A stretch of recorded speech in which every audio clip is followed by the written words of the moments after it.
RRI Bukit Tinggi 97,2 FM, kanal informasi dan inspirasi.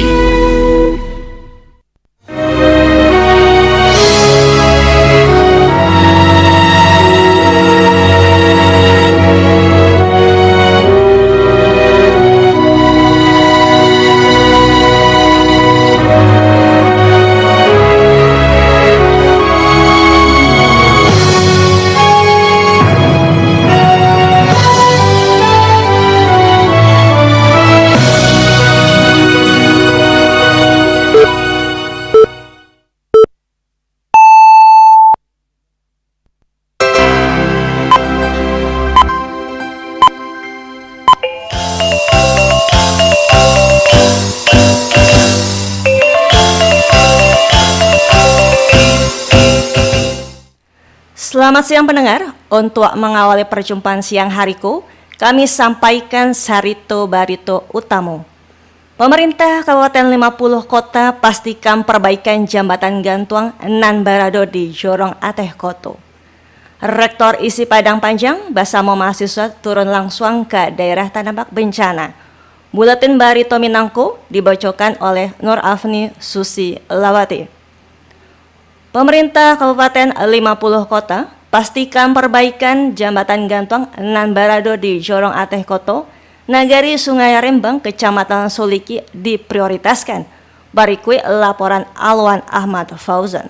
Jembatan rusak parah juga sempat dilewati para pelajar untuk berangkat ke sekolah di Ateh Koto, Nagari Sungai Rimbang, Kecamatan Suliki. Baru-baru disambangi Wakil Bupati 50 Kota Ahlul Badri Toresya. Ia menyebutkan, pemerintah Kabupaten 50 Kota telah melakukan perencanaan terkait perbaikan jembatan rusak parah akibat mengamuknya batang sinamar beberapa hari yang lalu. Ahlul Badri Toresya menerangkan, dalam waktu dekat perbaikan jembatan akan dilakukan dalam waktu dekat. Terkait jalan ini, nah ini kan butuh proses, butuh perencanaan ya Pak ya.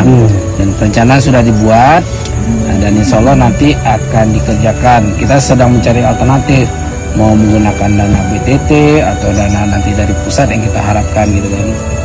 Ini alhamdulillah dari Bapak BNPB, Pak Rudi juga sudah hadir, sudah 2 hari ini hadir juga ke sini. Nah mudah-mudahan nanti cepat jalan keluarnya, sehingga bisa kita kondisikan masyarakat melewati dengan nyaman. Sekarang kita minta dulu kepada masyarakat, kalau ada keperluan yang mendesak terkait anak-anak kita yang tidak ada jalurnya lagi, mohon didampingi oleh orang dewasa. Kenapa? Karena selama tanggap bencana ini, yang kita inginkan adalah tanggap darurat ini, yang kita inginkan adalah tidak ada korban lanjutan pasca bencana. Kalau ada nanti tiba-tiba anak jatuh, meninggal, nah itu adalah korban lanjutan namanya.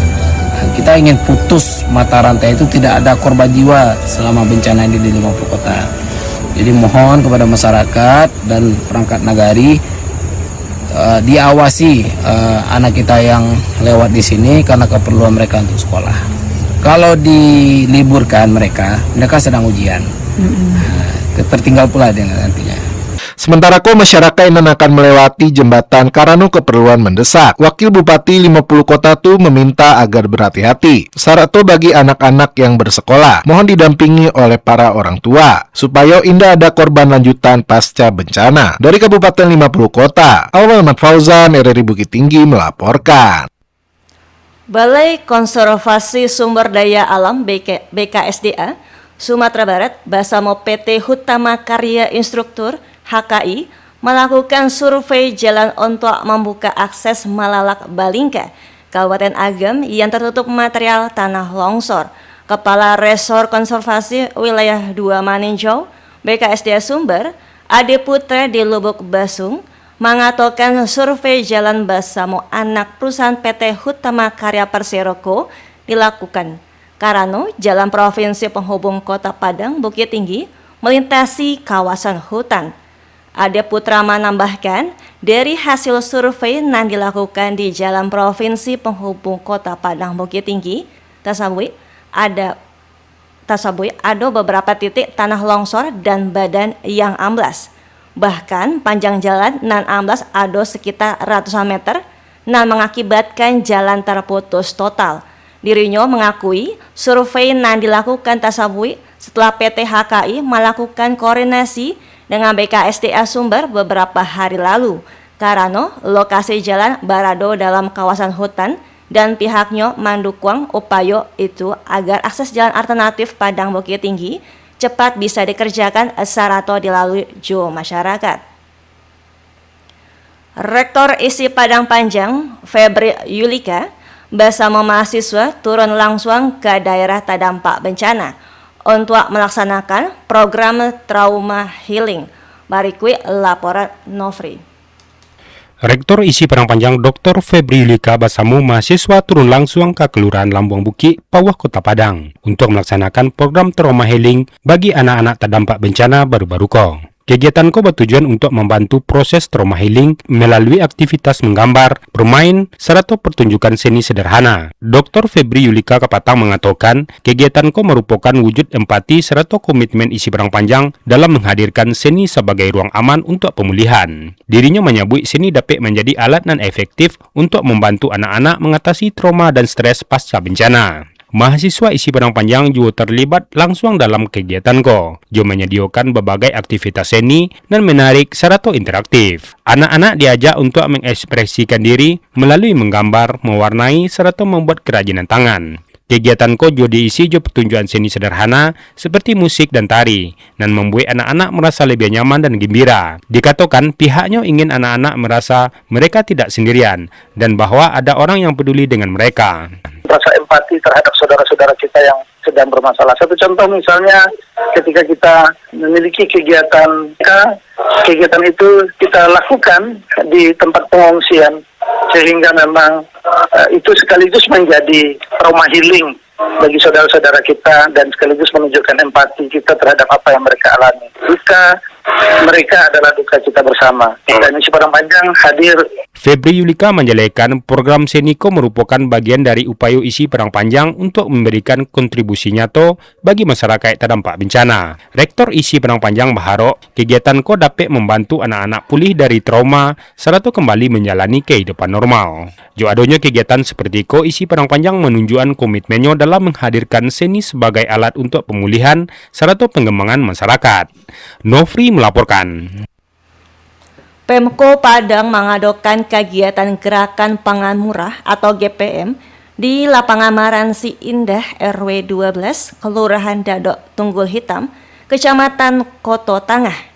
Kabid Ketersediaan dan Distribusi Pangan, Dinas Perikanan dan Pangan Kota Padang, Arif Rafki mengatakan bahwa pelaksanaan GPM merupakan upaya pemerintah daerah dalam menjaga keterjangkauan dan ketersediaan pangan, khususnya menjelang Hari Besar Keagamaan dan Tahun Baru 2025.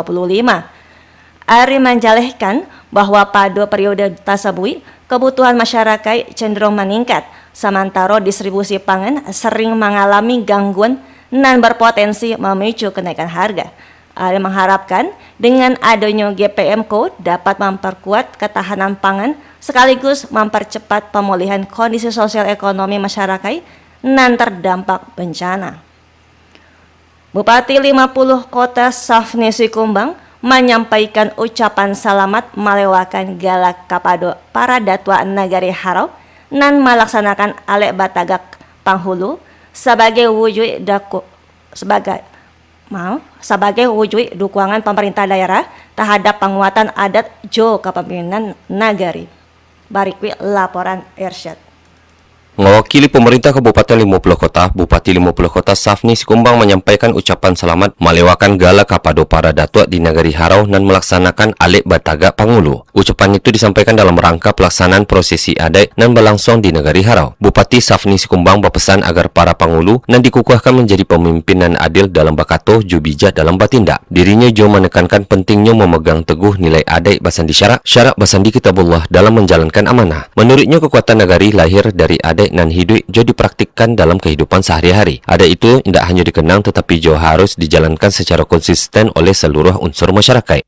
Secara pribadi, secara kepemerintahan Kabupaten 50 Kota, ambo selalu berada di belakang Nenek Mamak Sadon. Apalagi yang disampaikan ketuakan tadi, sang soko je pusoko seiring sejalan. Kalau ndak ada pusoko, percuma kita membawa sang soko. Izinkan dan maafkan ambo kalau terlalu lancang memberi pesan kepada nenek mama kami, baik yang baru dilantik ataupun yang dilantik sebelumnya. Satu kebanggaan dan satu keistimewaan bagi kita di Minangkabau, terkhusus di Luak 50, tentang pusoko dan sang sako tadi. Kita sangat berbeda dengan daerah-daerah luar. Minangkabau sangat diistimewakan. Satu keistimewaan, sang soko, pusoko, peranan penting di genggaman nenek mama. Kalau salah cara mengartikan atau pemanfaatannya, maka binasolah kampung Ranah Minang, terkhusus di Luak 50. Bupati 50 Kota Safni menilai amanah sebagai pangulu merupakan tanggung jawab nan barek namun mulia jika dijalankan jo keikhlasan serta kebijaksanaan. Bupati jo mengapresiasi seluruh masyarakat Nagari Harau atas suksesnya penyelenggaraan Alek Bataga Pangulu. Irsyad melaporkan. Badan Penanggulangan Bencana Daerah BPBD Kabupaten Agam mencatat sebanyak 3.919 warga masih mengungsi setelah rumahnya rusak dampak bencana melanda daerah itu Sarato Barado di zona merah. Kepala Pelaksana BPBD Agam Rahmat Lasmono di Lubuk Basung mengatakan ke 3.919 orang tasawuf tersebar di Kecamatan Palembayan 1.023 orang, Palupuh 198 orang, Tanjung Raya 2.159 orang. Setelah itu, Kecamatan Ampek Koto 53 orang, Matur 156 orang, Sarato Malalak 330. Rahmat Lasmono menambahkan korban dan masih dirawat satu orang di Rumah Sakit Umum Daerah RSUD Lubuk Basung. BKMT Kecamatan Guguak Panjang Bukit Tinggi gelar hatam tahsin Al-Quran. Barikwi laporan Joni Marbeta.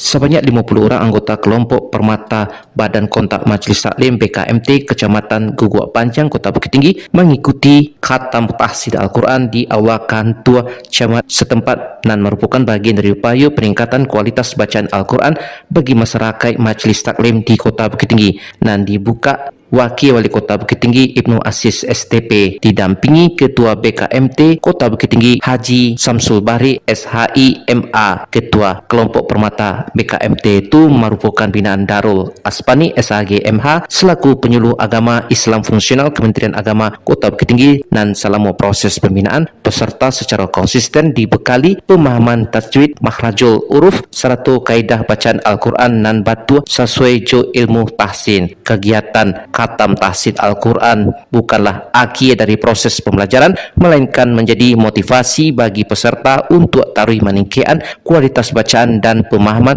terhadap Al-Quran secara berkelanjutan. Dan untuk tahun ke juara pertama diraih Husnimar dari Permata BKMT Baitur Ridwan, juara kedua Munaswati dari Permata BKMT As-Sabirin, juara ketiga Risma dari Permata BKMT Mutiara Indah Saratu harapan pertama, Yanti dari Permata BKMT Surau Gonjong harapan kedua, Nurmi dari Permata BKMT Al-Ikhlas Bukit Cege harapan ketiga, Ramyulis Permata BKMT At-Tahibah Sawah Paduan. Ketua BKMT Kota Bukit Tinggi Haji Samsul Bahri SHI MA sampaikan bahwa semangat dan kesungguhan para peserta dalam mempelajari dan memperbaiki bacaan Al-Quran sangat disambut baik. Disebutkan bahwa keagamaan serupa memiliki peran strategis dalam membangun karakter masyarakat non-religius serta memperkuat nilai-nilai keislaman di Kota Bukit Tinggi. Dengan terlaksananya khatam tahsin Al-Quran BKMT Kota Bukit Tinggi kembali menegaskan komitmennya sebagai wadah pembinaan umat dalam meningkatkan kecintaan terhadap Al-Quran serta membumikan nilai-nilai Al-Quran dalam kehidupan sehari-hari. Penguatan nilai-nilai Al-Quran. Nah, ini alhamdulillah di Kecamatan Guguak Panjang itu diterjemahkan dalam bentuk kegiatan tahsinul Quran dilaksanakan sekali seminggu. Nah, alhamdulillah setiap tahun kegiatannya dievaluasi kemudian menampilkan para peserta tahsinul Quran itu lalu kemudian diberi penilaian oleh dewan juri dan kemudian juga diberikan penghargaan, diberikan penilaian, diberikan hadiah.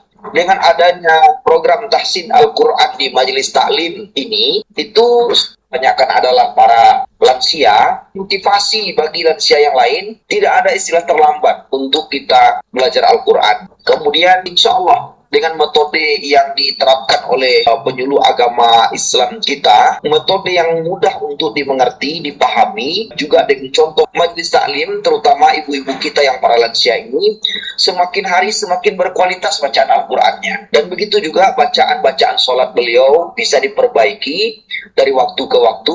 Lansia mengaji yang dilakukan untuk memotivasi jemaah majelis taklim untuk terus mengaji, memperbaiki bacaan Al-Quran, dan juga memperbaiki bacaan sholat. Untuk kegiatan khatam tahsil Al-Quran yang digelar setiap tahunnya mendapat dukungan pembiayaan dari anggaran pemerintahan Kecamatan Guguak Panjang sebagai bentuk komitmen pemerintahan kecamatan dalam mendukung pembinaan keagamaan dan peningkatan literasi Al-Quran di tengah masyarakat Kidiko. Juni Marbeta mengaban untuk berita Minang pada siang hari ko.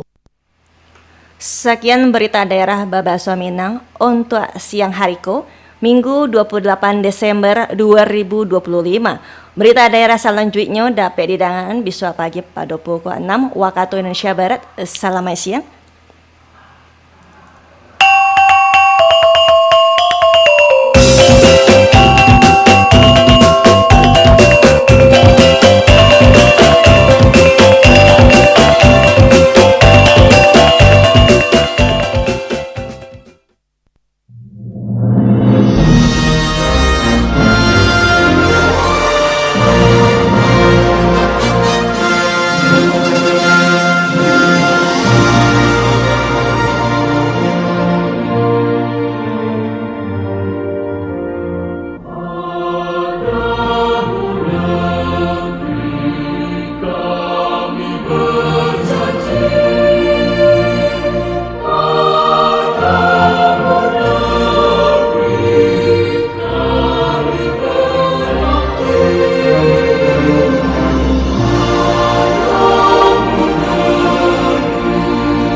Pro 1, kanal informasi dan inspirasi.